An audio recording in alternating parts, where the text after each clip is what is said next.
예, 이번 시간에 우리 교재 276페이지에 퇴직급여 충당금 조정명세서, 그 다음에 퇴직연금 부담금 조정명세서 관련되는 부분 같이 정리하겠습니다. 자, 퇴직급여 충당금은 이제 퇴직급여 재원 마련의 방법이다라는 건데, 결과론적으로 세법에서, 소득세법에서는 추가 설정이 불가능하도록 되어 있습니다. 그래서 당해연도 설정한 금액은 전액 필요경비 불산입된다라고 보시면 될 것 같습니다. 자, 퇴직연금 부담금 조정 명세서와 관련되는 부분인데요. 퇴직연금은 DC형, DB형이 있죠. 그리고 IRP가 있습니다. 그리고 최근에 새로 도입된 중소기업 퇴직연금 기금 제도라는 게 있습니다. 이건 뭐냐면 30인 이하의 중소기업 근로자들의 적립금을 모아서 근로복지공단에 공동기금을 조성해서 운영하고 근로자한테 퇴직급여를 지급하는 공적연금 서비스 제도인데, 자, 요게 이제 DC형과 DB형이 결합되어 있다라고 보시면 됩니다. 퇴직연금을 납부해주는 회사 입장에서는 DC형으로 가입이 되는데, 근로자 입장에서는 퇴직금을 받을 때는 DB형 형태로 받아갈 수 있도록 되어 있다라는 거죠. 그런 부분 때문에 사업주와 근로자의 이해관계가 딱 맞아떨어지는 제도라고 보시면 될 것 같습니다. 자, 적극적으로 홍보해서 이쪽으로 가입을 하시면 좋을 것 같고요. 사용자 부담금에 대해서 10%, 운용수수료 50%에 대해서 한시적으로 지원이 되는데, 이 제도가 도입됐을 때 적용이 되는 부분이다. 3년까지 이제 적용이 되는 부분이다라고 보시면 될 것 같습니다. 이 제도는 우리 인터넷에서 찾으면 푸른 씨앗이라고 하는 제도로 통용이 되고 있습니다. 보시면 되겠고요.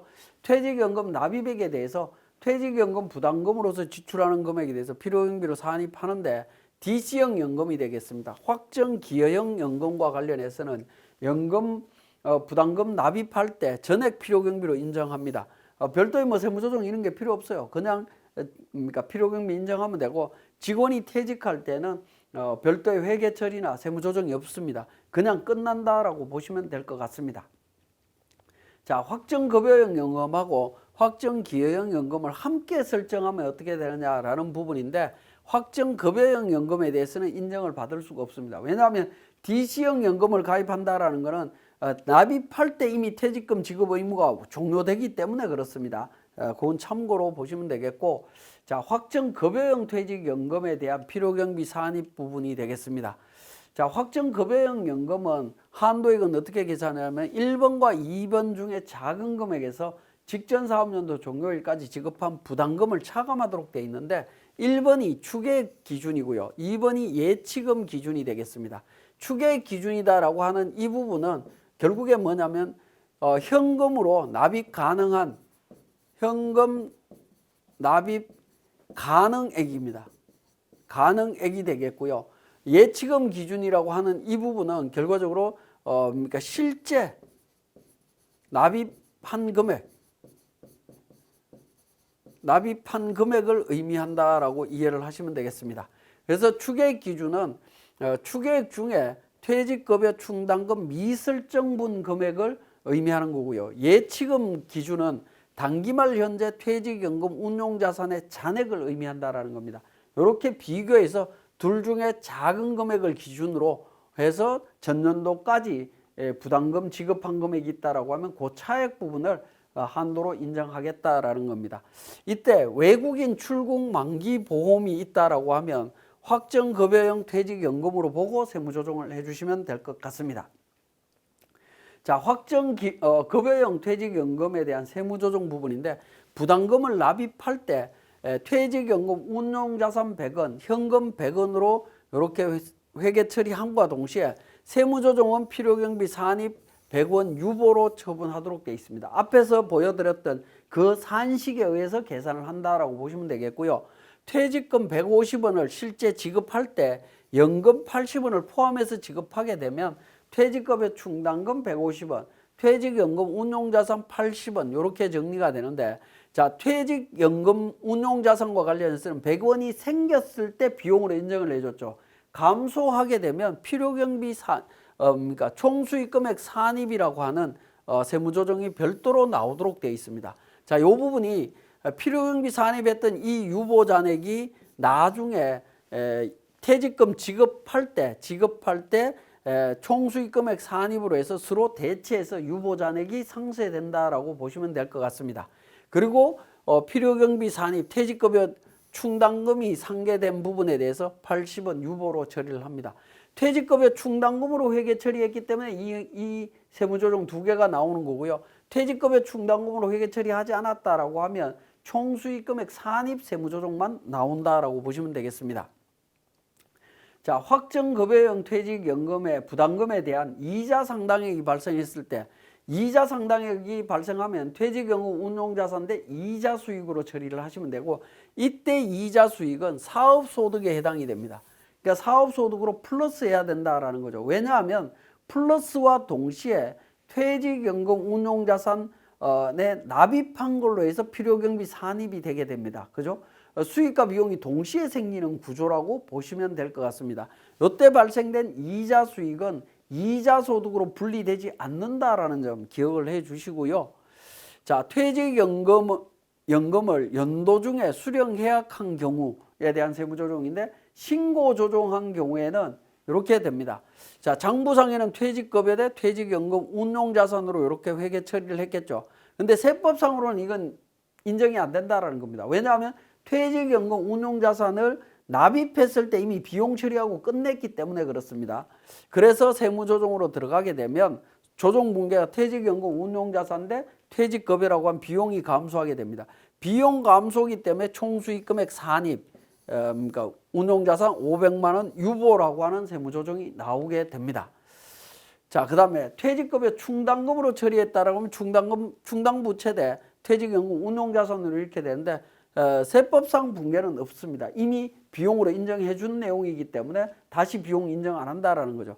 그래서 세무조정을 하다 보면 그러니까 총수익 금액 산입, 퇴직연금 운용자산 유보가 나오고요. 송금 산입, 퇴직 충당부채 유보가 나오도록 되어 있습니다. 그래서 퇴직연금, DC형 연금에 대해서는 실제 퇴직해서 퇴직금이 납입될 때, 그러니까 퇴직금을 지급할 때, 연금을 찾아갈 때 총수익 금액 산입이라고 하는 세무조정이 나온다라는 사실을 반드시 좀 기억하셔야 되겠습니다.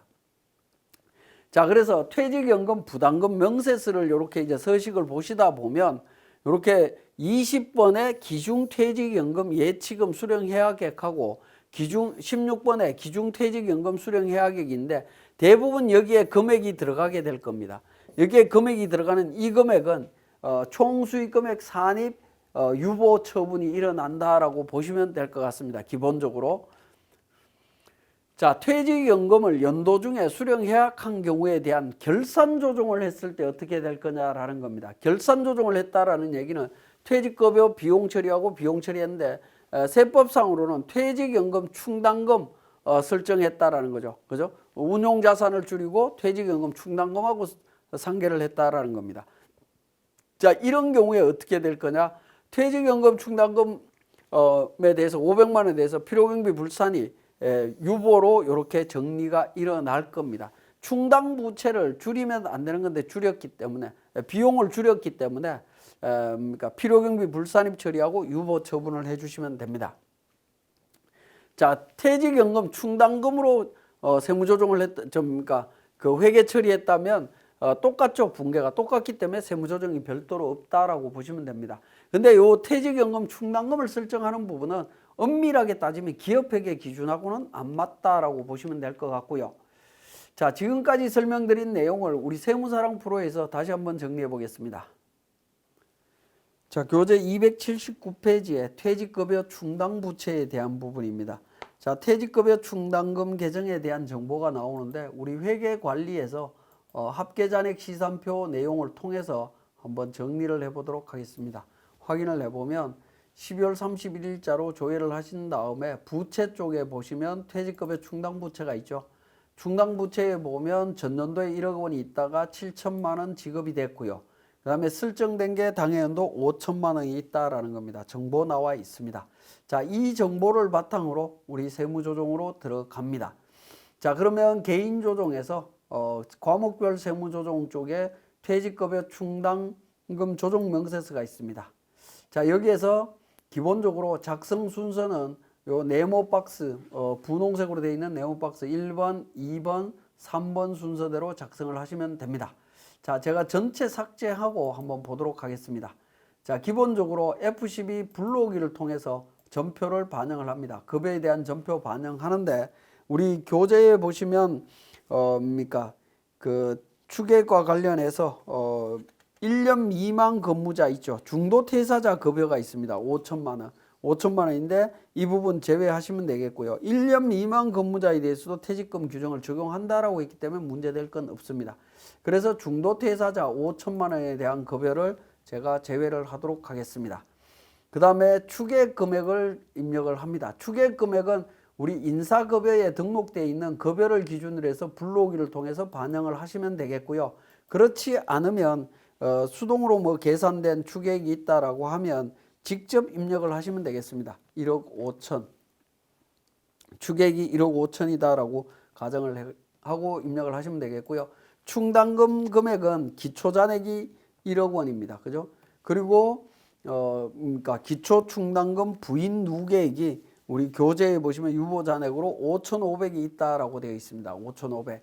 그 다음에 연도중 퇴직금 지급액이라고 되어 있는 부분이 있는데 연도중 퇴직금 지급액 500만 원은 퇴직연금 운용자산에서 처리를 했다라는 겁니다. 그죠? 퇴직연금 운용자산으로 처리했기 때문에 충당금하고 퇴직연금 운용자산으로 처리했다는 얘기는 총수익금액 산입과 필요경비 불산입 세무조정이 동시에 나오게 되어 있습니다. 그리고 연도 지급액에서는 이 퇴직연금 운용자산에서 지급된 금액은 제외하고 처리하도록 되어 있습니다. 그래서 퇴직급여 지급액이 7천만 원인데 500만 원 빼고 나면 6,500만 원이 되겠고요. 그 다음에 필요경비 처리한 금액은 우리가 5천만 원 처리했죠. 그러니까 당해연도 설정 금액. 그래서 5천만 원 필요경비 불산입이 나올 거고 2천만 원에 대해서는 그러니까 유보잔액을 추인하는 세무조정이 나오게 될 겁니다. 정기퇴직급여 충당금 한도초과 2천만 원 유보 처분했고요. 그 다음에 그 퇴직급여 충당금 5천만 원 유보 처분을 했습니다. 자, 그렇게 정리를 하실 수가 있고, 그 다음에 우리 교재에 가서 286페이지에 그러니까 세무사랑 프로에서 내용을 한번 보면 퇴직연금 운용자산과 관련되는 부분이 되겠습니다. 자, 퇴직연금 운용자산과 관련되는 것은 과목별 세무조정에 연금 부담금 조정 명세서라고 있습니다. 여기에서 이제 정리를 하시면 되는데, 자, 납은 기말퇴직연금 예치금에 대한 부분입니다. 기초 예치금 1,500만 원, 당해연도 지급한 금액 500만 원, 기말 4천만 원이죠. 그러니까 당해연도에 3천만 원이 납입이 되었다라고 보시면 되겠습니다. 자, 이 예치금과 관련되는 부분은 우리 퇴직연금을 가입한 금융기관에다가 내역서를 달라고 하면 확인받을 수 있습니다. 자, 그 내용을 통해 갖고 우리 1,500만 원 기초에 유보잔액이 1,500만 원 남아 있을 겁니다. 그 경우는 신고 조정을 했다라는 거거든요. 그래서 1,500만 원 적용을 해주시면 되겠고, 자, 이 23번에 수령해약액이 들어가면 19번에 500만 원 자동으로 들어갑니다. 자동으로 들어가게 되고 필요경비에 산입할 수 있는 금액은 3천만 원이다라는 겁니다. 그죠? 당해연도에 납입한 금액 3천만 원까지 적용이 됐고요. 자, 그 다음에 정기말 현재 전 사용인의 퇴직금 추계액이 얼마냐라는 겁니다. 퇴직금 추계액은 우리 교재에 추계액이 1억 2천으로 되어 있습니다. 그죠? 퇴직급여 추계액이 1억 2천 정리를 해주시고요. 그 다음에 장부상 기말 잔액이 얼마냐? 퇴직급여 충당금에 대한 장부상 기말 잔액이 우리 교재 앞에 내용이 나와 있죠. 기말 잔액이 8천만 원 되어 있을 겁니다. 기말 잔액은 8천만 원이고요. 그 다음에 부인 누계액이 8천만 원입니다. 그래서 당해연도에 퇴직급여 퇴직연금으로 납입할 수 있는 총 금액은 1억 2천 기준으로 보시면 될 것 같습니다. 1억 2천 기준이고요. 그래서 이제 송금으로 필요경비로 인정할 수 있는 금액이 3천만 원인데 우리는 본인 필요경비 계상액이라고 하는 부분은 우리가 결산조정으로 처리한 부분이 되겠죠. 결산조정 처리한 게 없기 때문에 우리는 제로로 하고 조정금액 3천만 원에 대해서 세무조정을 해주시면 됩니다. 그래서 F3번 조정 등록을 누르면 3천만 원에 대해서 필요경비 산입해 주시면 되겠습니다. 여기에서 바로 세무조정 종료됐다라고 생각을 하시면 안 되고요. 여기서 반드시 하셔야 되는 게 23번에 있는 수령해약액에 대한 부분입니다. 그죠? 수령해약액은 퇴직급여 충당금하고 상계됐다라고 했죠. 퇴직급여 충당금하고 상계됐을 때 288페이지에 사례가 있습니다. 자, 총 수익금액 산입 500만 원, 필요경비 산입 500만 원 해서 세무조정해야 된다라고 내용이 나와 있죠. 그래서 F3번 조정 등록을 통해서 퇴직연금 충당금하고 상계, 연금과 상계된 거 500만 원 추인해 주고요. 그죠? 추인해 주고, 그 다음에 퇴직연금, 지급과 관련되는 부분 500만 원, 유보로, 추인하셔야 됩니다. 추인, 세무조정이 있어야 되는데, 요 두 세무조정을 누락되지 않도록 주의를 하셔야 됩니다. 특히 287페이지에 있는 퇴직연금 예치금 수령했을 때 이때 퇴직급여로 회계 처리했을 때는 총수익금액 산입만 나온다는 사실입니다. 그래서 이 내용을 놓치게 되면 그러니까 종합소득금액이 그러니까 과소신고돼서 문제가 생길 수 있기 때문에 반드시 주의해서 세무조정을 누락되지 않도록 잘 챙겨 보셔야 되겠습니다. 자, 우리 교재 289페이지에 있는 결산조정과 관련되는 부분은 여러분들이 교재에 있는 내용을 참고해서 살펴보시면 될 것 같고요. 이번 시간은 여기까지 하도록 하겠습니다.